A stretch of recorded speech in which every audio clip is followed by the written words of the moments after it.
saúde mental foi vista pelas empresas como um custo, ou, na melhor das hipóteses, uma ação de responsabilidade social.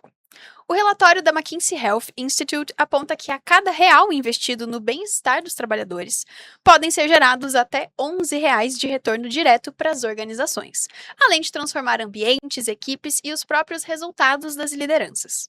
Com a atualização da primeira norma regulamentadora, a NR1, a gestão de riscos psicossociais e a elaboração de planos de ação se tornam uma obrigação legal. Hoje, sabemos que essa mentalidade custa caro, e neste episódio do Bem na Pauta, o último da série sobre saúde mental no trabalho, nós te mostramos que ignorar esse tema não é mais uma escolha. Caso você não me conheça, prazer, eu sou Luísa Mainardes, repórter multimídia aqui do Bem Paraná. A coordenação do estúdio é da Josiane Hitz e quem opera pra gente é o Rafael Martins. Pro episódio de hoje, a gente recebe mais uma vez a advogada trabalhista e consultora em sustentabilidade, Isabela Cristina Alonso Soares. Seja muito bem-vinda. Obrigado, Luísa. Imagina! E para fechar nossa mesa, a jornalista, consultora empresarial e diretora do Instituto Brasileiro de Riscos Psicossociais, Ângela Valieira Mascarenhas. Seja muito bem-vinda também. É um prazer. Imagina! Eu começar contigo, Ângela, e colocando já as cartas na mesa. Quais são os impactos e benefícios em investir em saúde mental corporativa? Legal.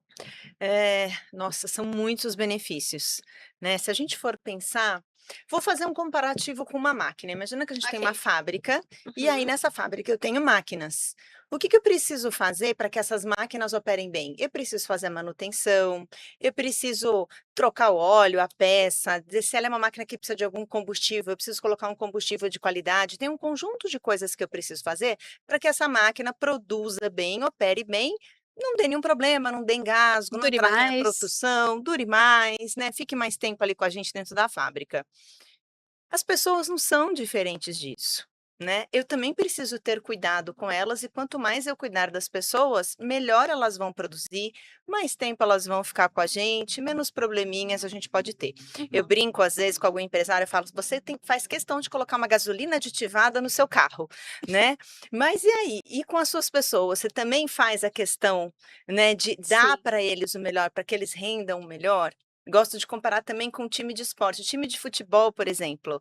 O que que um técnico faz? Ele cuida super bem do seu time, eles vão cuidar de alimentação, tempo de descanso, fazer com que eles não tenham outros problemas. É um conjunto de coisas que você faz para que esse time seja de alta performance e consiga fazer o maior número de gols e vença um campeonato. Sim. E o seu time dentro da sua empresa? Você não dá nada para ele e você ainda assim quer que ele faça gols, vença a concorrência, vença o campeonato da concorrência e tudo mais?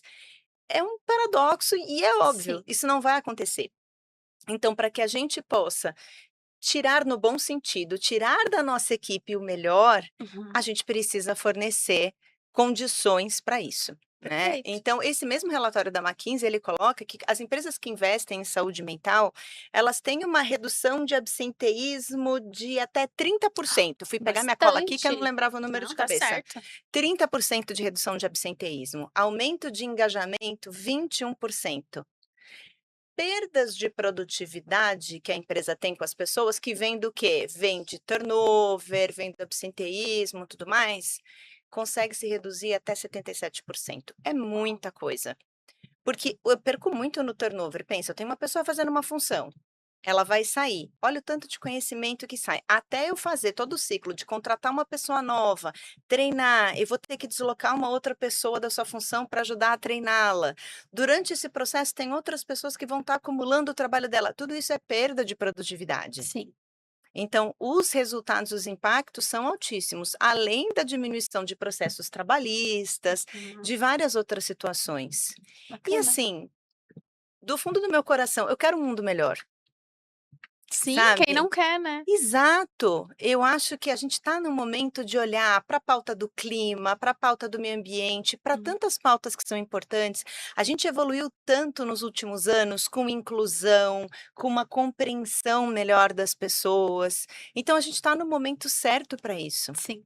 Acho que é o momento de realmente se pensar, porque abriu esse espaço, né? Abriu essa oportunidade. E quais métricas que mostram o sucesso de programas de saúde mental nas empresas? Legal. Eu acho que cada empresa pode ter as suas métricas, tá? Tem Uhum, algumas que são globais, como absenteísmo, turnover, número de afastamento médico, isso é global. Mas tem coisas que são pontuais. Então, o que que eu sugiro para quem é empresário, para quem é um líder? Olha na sua empresa aonde estão alguns gargalos. ok. Ah, e a gente tem aqui muitas reuniões. E as nossas reuniões tomam muito tempo do time, e são reuniões improdutivas que o pessoal fica, sai e não resolveu nada. O que que acontece nessas reuniões? Será que também ali tem conflitos? Que aí a gente está entrando em riscos psicossociais. Uhum, Que fatores que tem nessas reuniões? Então vamos medir quanto tempo hoje eu gasto com reunião, o que está acontecendo com isso? Vamos implementar ações e depois de um tempo vamos medir de novo. Puxa, as reuniões estão mais produtivas, diminuiu o tempo com reuniões? É um fator. sim. Então, cada empresa vai saber quais são os seus gargalos, vai poder identificar, e se ela colocar eles como um objetivo de melhoria e traçar uma métrica, ela vai conseguir identificar o que está acontecendo. Você não precisa medir só através da satisfação das pessoas Uhum. ou do engajamento das pessoas, mas você vai conseguir medir também através da produtividade e das ações do dia a dia. Sim, isso também pode ajudar a gente a calcular esse investimento, por exemplo. Sim. Quando a gente fala de ROI, né, Return of Investment, a gente precisa olhar muito para isso. O investimento em saúde mental e o investimento em pessoas, ele também é para ter um resultado. Gente, é uma empresa, a empresa quer lucro, ela precisa inclusive disso para que ela possa crescer, contratar mais pessoas, eventualmente pagar melhor, Ser oferecer outras sustentável, coisas. né. Precisa Sim, ser sustentável. Sustentável, é. A gente tem que olhar no longo prazo. A gente não quer montar uma empresa que ela vai viver um ano e depois vai morrer, Tem né? tem uma fala do capitalismo consciente que eu gosto muito, que fala: "Se uma empresa não gera lucro, ela gera desgraça social", olha só. Sim. porque a escassez de recurso financeiro gera uma série de outros problemas. Uhum. É feito em Sim. cascata, assim, né. Sim, sim, claro. E vai gerar riscos, vai de repente começar a não conseguir pagar os seus funcionários, Uhum, os funcionários vão começar a ter outros tipos de problema de ansiedade, quando você vê, é aquele efeito dominó de uhum. novo, né. Desgraça social. Gostei do termo. É perfeito isso. Então Bacana. assim, investir em saúde mental também vai aumentar os seus lucros. Uhum, bacana. E nessa conversa a gente tem um termo que eu acho bem interessante, a gente vai falar sobre ODS daqui a pouco, mas antes a gente tem o ESG. Ia te perguntar, Isabela, se você pode explicar o que que é o ESG e como que ele está relacionado com esse assunto. O ESG é uma sigla, né, que vem do inglês, que é Environment, ambiental, o S social, quando a gente fala social, a gente fala das pessoas com que a organização se relaciona, e o G é a governança. É uma metodologia de gestão de mercado, ela está muito ligada com o mercado financeiro, porque são métricas de gestão que promove uma visão e uma gestão do negócio sistêmica, né, que são 3 eixos que se relacionam, são 3 pilares de gestão, que eu Uhum, tenho que atuar com um cuidado ambiental, uma responsabilidade ambiental, uma responsabilidade social, e que haja com transparência, que eu tenha uma governança estruturada, que são políticas, documentos que estruturam a relação, documentem e me dê essa segurança jurídica. O ESG, ele é uma metodologia de gestão, a gente pode resumir ele, uhum, é uma forma de a gente tratar nossos negócios, que vai ter mais métricas, que vai olhar com as 3 áreas, e as 3 áreas se relacionam. E legal. não é por nada, o S está no centro. O Uhum, S, quando a gente fala, né, a gente fala as pessoas. As pessoas são todos aqueles os stakeholders, S também de stakeholders, que são aqueles que a organização se relaciona. Então vai o cliente, o fornecedor, o colaborador, o acionista, o sindicato, enfim, são as pessoas que estão relacionando com aquele negócio. E aí a gente for na área das pessoas que trabalham, que produzem em nome daquela organização, são elas que vão fazer as agendas ambientais, as agendas de governança, tomar decisões. Então eu falo que as pessoas estão no centro, porque elas são, os agentes de promoção dessa agenda de sustentabilidade corporativa. Que uhum, sustentabilidade corporativa não é só ambiental, é esses 3 eixos que a gente também, se a gente não quiser usar a sigla, que às vezes entra numa questão política, discussão sobre o assunto, que a gente já acaba ouvindo, infelizmente, né, que sim. vem atrapalhar em vez de ajudar. A gente pode usar a sustentabilidade corporativa, que também é a mesma coisa, mas a gente fala das 3 pontos conectados, interligados, são 3 pilares de ação. E as pessoas estão no centro. Como é que a gente quer uma empresa que tenha um bom nível de integridade, né, de compliance, de governança, que ela tenha critérios de ética na sua conduta diária, se ela não está bem tratada. Como que você quer que uma pessoa tenha uma agenda de responsabilidade ambiental? A questão ambiental, ela tem uma responsabilidade maior impacto financeiro para as organizações. Então, há um medo maior em relação à agenda ambiental e há uma área mais madura dentro das empresas, tanto no E quanto do G, né? Uhum. Do environment, do ambiental, e do G da governança. Pessoas que tenham esse cuidado, mas se elas não estão sendo olhadas com integridade, com respeito, então fica fraco esse trabalho, essa agenda. Então eu vejo que Sim.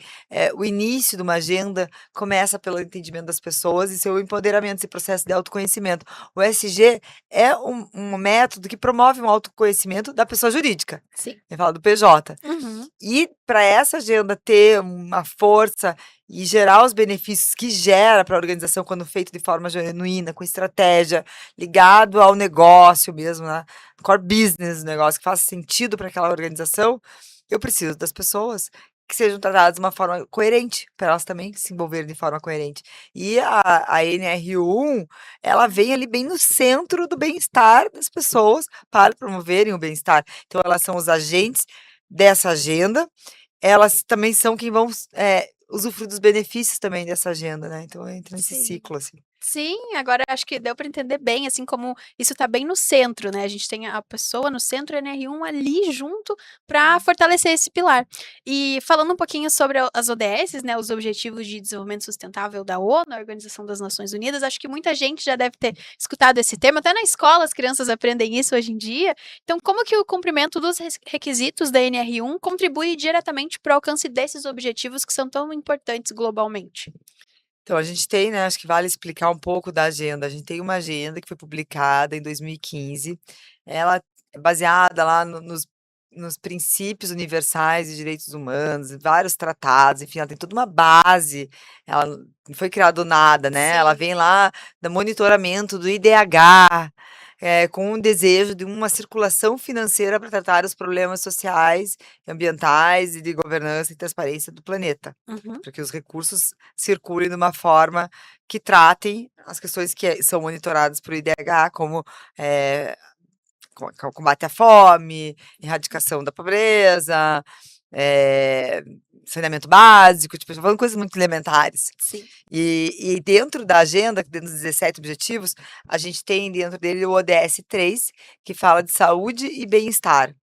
E dentro de cada ODS a gente tem as metas, né? Temos cerca de uma média aí de 10 metas, no total são 169 metas, que são diretrizes de ação para organizações, sociedade civil, instituições públicas, governos, né, a federação, olhar o que pode fazer para ter, dentro dessa linguagem universal, ações locais, no teu universo, com impacto global. Uhum. Então, a gente pode falar que a gente tem dentro da agenda, que se relaciona muito com esse tema, o ODS 3, que fala de saúde e bem-estar. Então, para eu ter saúde, eu tenho que ter bem-estar, tá conectado, e acho que vem Totalmente. muito nessa conexão. Tem temas mais elementares, mas trata também do tema dessa questão de saúde mental. A gente tem o ODS 5, que fala da questão da igualdade de gênero, que eu vejo que a questão da saúde mental está bem conectada com essa questão de violência, principalmente contra a mulher, contra as minorias. Então, essa necessidade de empoderamento da igualdade de gênero, né? Não que a mulher seja superior, do equilíbrio, de uma relação Sim. menos violenta, mais saudável, com as questões de gênero, está conectado com a saúde e bem-estar e com a NR1, que a Sim. gente pode trabalhar. Inclusive, a gente tem uma lei anterior à NR1, que é o programa Emprega Mais Mulheres, que trata como obrigatório nas empresas o tratamento de ações temas relacionados com assédio e violência no trabalho. O nome da lei é Programa Emprega Mais Mulheres, que visa, tem outras questões de caráter voluntário, que se conectam também com esse ODS específico. Uhum.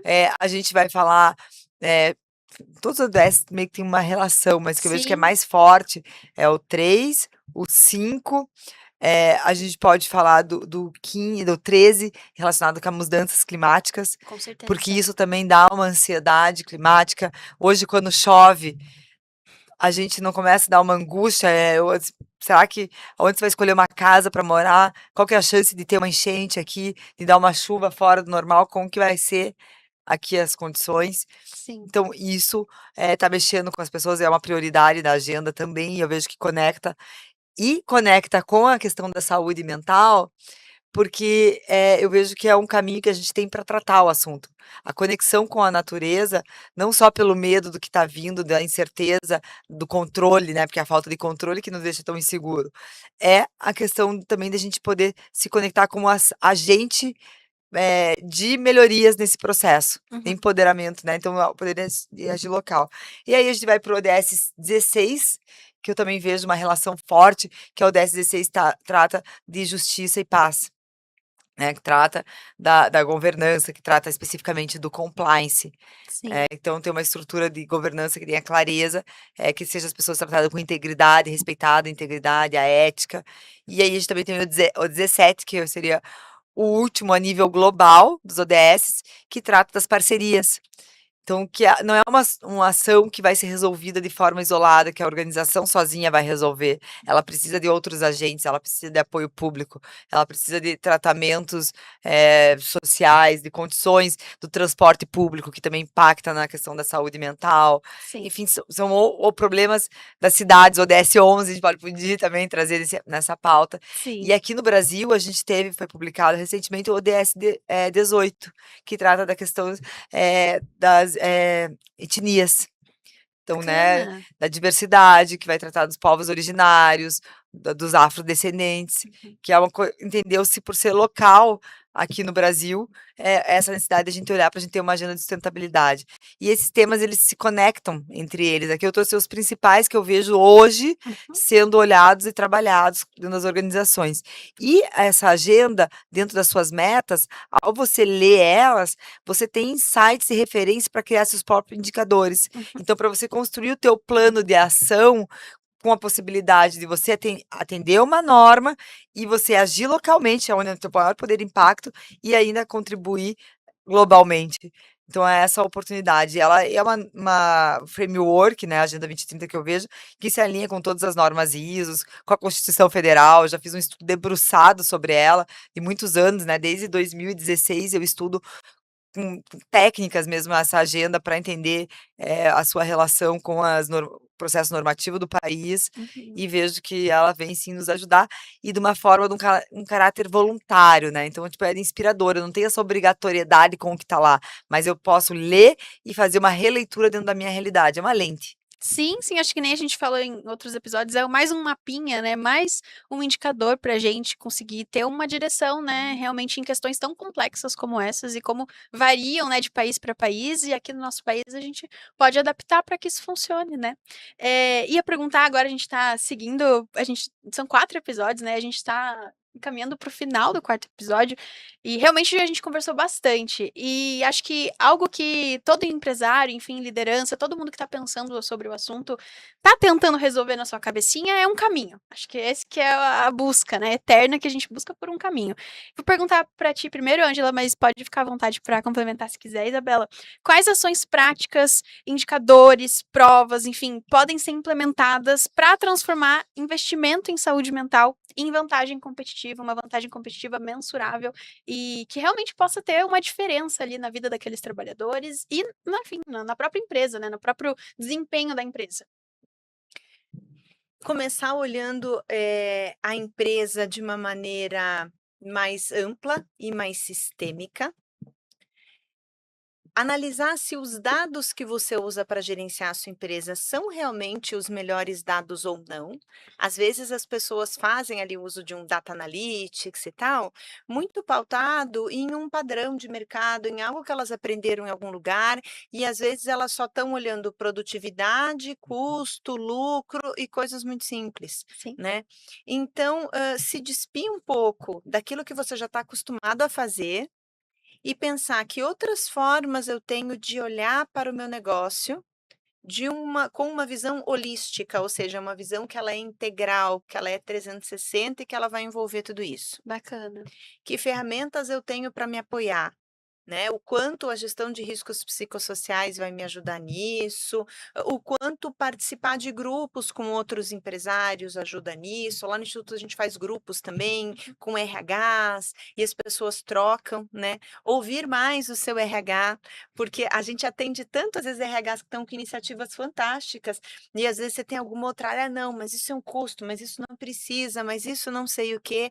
E a gente vê coisas assim que poderiam levar a empresa para um outro patamar de lucratividade, de questão competitiva, inclusive, morrerem ali por alguns preconceitos, né, de achar que o RH é uma área menor, né? O pessoal já costuma falar: "Ai, as meninas do RH", É né? Já tem verdade. aquela coisa assim que parece que são meninas, que só tem Sim. mulher, que são novinhas, que não sei o quê, e os homens, né, da área Comercial. financeira, do É, A comercial e tal. equipe do comercial. É. verdade, Gente, verdade. vamos equilibrar, né, vamos A colocar equipe da área de tudo. pessoas, né. Sim, Exato. Já é a mudança, né, de não chamar mais a tua área de recursos humanos, que é uma coisa que vem caindo já há muitos anos, né? Tantas empresas hoje chamam de área de pessoas, área de gestão de pessoas, Área de gestão de desenvolvimento gente, humano. área olha de que bacana. desenvolvimento humano, né? Então, assim, deixar de enxergar aquilo só como recurso, ouvir todos de uma maneira mais equilibrada e buscar ajuda de quem é competente, buscar apoio, participar de grupos de troca, né? E entender que sem as pessoas a sua empresa não existiria. Ela não existiria. A menos que você tenha uma empresa que funcione 100% com inteligência artificial, não sei o quê, e só você que é o dono opera ela e não tem mais nada, né? Assim como você tem as pessoas que são clientes e em geral a gente se preocupa com eles, sem imagine que o típico é greve, né. Imagina se faz uma greve na sua empresa e ninguém vai trabalhar hoje, o que que vai acontecer? Uhum. Olha a importância que tem de você olhar para isso e o quão maravilhoso é você entrar num lugar onde as pessoas estão lá porque elas querem estar. Tanto empresário, tanto líder fala: "Eu queria um time que vestisse a camisa". Então faça com que o seu time Queira. queira vestir a camisa, tenha orgulho de fazer parte daquilo. Ele não vai ter orgulho pela propaganda que ela está fazendo lá fora. Uhum. Ele vai ter orgulho pelo que é vivido aqui dentro. Sim, E você pode se surpreender com o quão transformador pode ser para sua empresa quando você começar a investir em pessoas. Até perfeito. porque a propaganda que você faz lá pra fora, você consegue até atrair pessoas, Uhum. mas você não consegue fazer elas ficarem e elas entregarem. E hoje em dia está cada vez mais difícil atrair, né? Porque Hum. hoje existe um padrão que as pessoas passaram a, antes de se candidatar a uma vaga de emprego, pesquisar a reputação das empresas Uhum. nas mídias sociais e tudo mais. Quando você faz no LinkedIn hoje uma busca, você pegar os 5 assuntos mais falados, o primeiro é inteligência artificial, o segundo, o terceiro e o quarto são aqueles posts que comunicam: "Ah, eu mudei de emprego, participei de um congresso Sim. e tal", que tem um nome para essa categoria.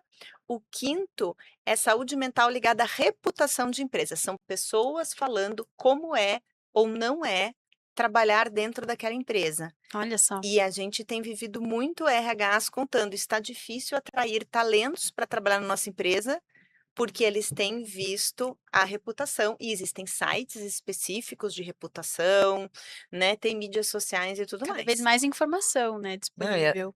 já aconteceu, assim, casos de eu acompanhar pessoas no LinkedIn que, sai da empresa e conta como foi o processo de Mas desligamento. direto, "Ah, porque me desligaram, trabalhei acontece muito.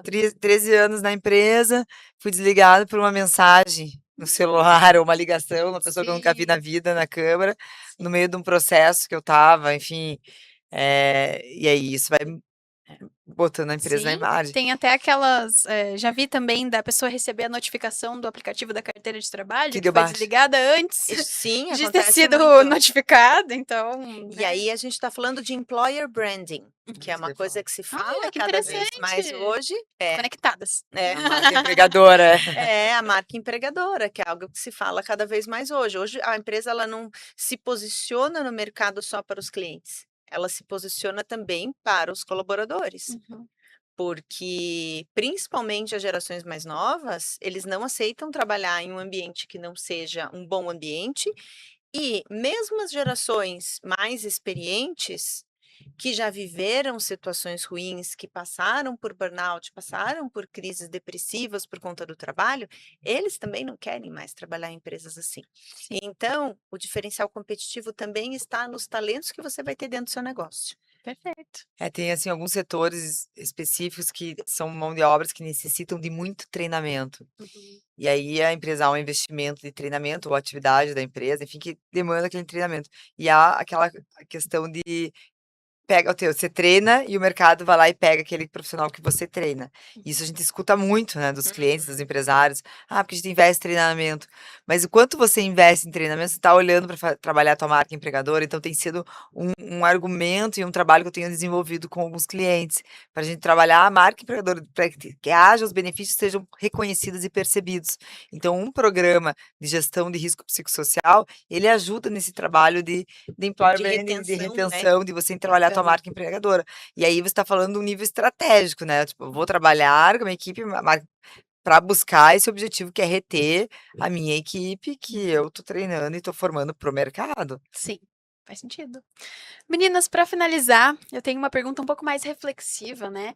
Então a gente faz essa série no início de 2026, né? Então já com as coisas em andamento, com esse novo início, o que que vocês gostariam que a gente conversasse se a gente voltasse para essa conversa em 2027? O que que vocês gostariam que mudasse? Ou, enfim, seja na mentalidade das empresas, dos empresários, das lideranças, dos próprios colaboradores. Se a gente voltasse aqui para conversar de novo daqui a um ano, o que que vocês gostariam que tivesse diferente? Vou começar com você, Ângela. Sabe algum tempo atrás, quando as pessoas começaram a falar, por exemplo, sobre bullying, sobre apelidos que são Lembro. pejorativos e tudo Foi bem mais? forte na época. E foi um impacto grande, porque às vezes ninguém pensava naquilo, né? As pessoas chamavam, o rapaz veio da Bahia, então ele é o baiano. Essas coisas elas eram naturais e precisou, né, haver um grupo que levantou a mão e falou, gente, não, isso não é natural. E hoje, nossa, todo mundo já fala essa linguagem, a gente já entende, né? Todo Sim. mundo não, nunca dá para dizer todo mundo, tem gente que ainda está aprendendo. Mas já é uma linguagem normal. Então, o meu desejo é que, se a gente voltar em 2007 a falar sobre isso, já seja algo normal. Legal. Tratar bem as pessoas, cuidar bem das pessoas e querer que elas não adoeçam, querer que elas sejam saudáveis. Uhum. Eu quero muito que isso seja normal. Ai, que bom, tô torcendo também, tô contigo nessa. E você, Isabela?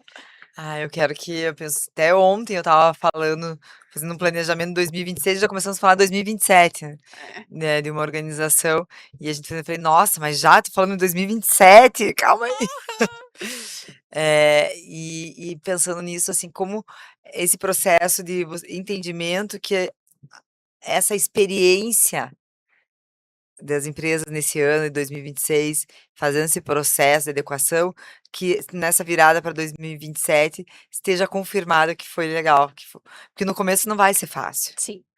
É um choque de realidade, você enxergar, o autoconhecimento é um processo que muitas vezes é difícil, né, exige uma musculatura, um desenvolvimento. A academia também, quando você para de fazer exercício e você volta, é mais cansativo. Então o início, ele é agora nesse início de ano, muitas empresas que estão agora correndo para fazer seus diagnósticos, vai ser um momento mais difícil, mas Sim. que seja no final do ano e fala assim: "Ó, valeu a pena, tô conseguindo, já tá diminuindo o meu número de turnover. Que legal. Nos atestados médicos aqui já tô conseguindo entender e diminuindo". E melhora, porque eu tenho clientes que antes, né, da gente trabalhar em R1, uma pessoa identificou a necessidade de conversar com a equipe da limpeza, que é onde tinha uma alta rotatividade dentro da organização. E essa pessoa passou a conversar, está disponível para ouvir. Diminuiu em 70% o número de atestados Caramba! da área. É. É uma pessoa ouvindo, não teve nenhum investimento a mais. Escutativa. Sim, É ponto. entender que o que aconteceu na casa dela, ela se sentir para justificar que quebrou, ela já estava 10 dias sem geladeira, e daí ter como mobilizar ali dentro da escola alguma ação para ajudar, enfim, Sim. tem como a Uhum. gente olhar assim as ações assim, e isso é um processo de olhar as pessoas com pessoas, né. Então a Sim. gente vai, pra 2027 que a gente esteja falando num avanço da humanização dentro do ambiente de trabalho. Perfeito, perfeito. Acho que essa é a ideia, né.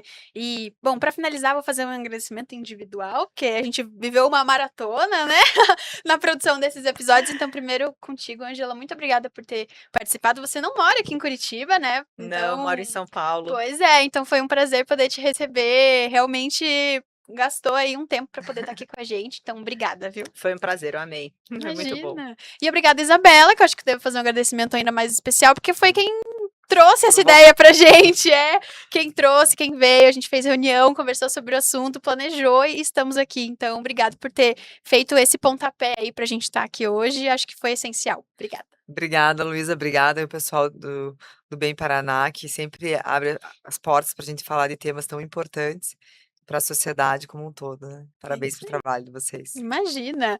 Então é isso, meninas, obrigada. E obrigada a você também que assistiu até aqui. Caso você tenha perdido algum episódio, não tem problema, você pode voltar, tá no nosso YouTube, YouTube do Estúdio Bem Paraná, é só você colocar lá que você vai achar. E eu te espero, enfim, em outros episódios, a gente tem bastante coisa ainda nesse ano, então podem ficar tranquilos que informação e conteúdo não vai faltar. Eu agradeço a sua participação e te espero, enfim, em outros episódios. Tchau, tchau, pessoal!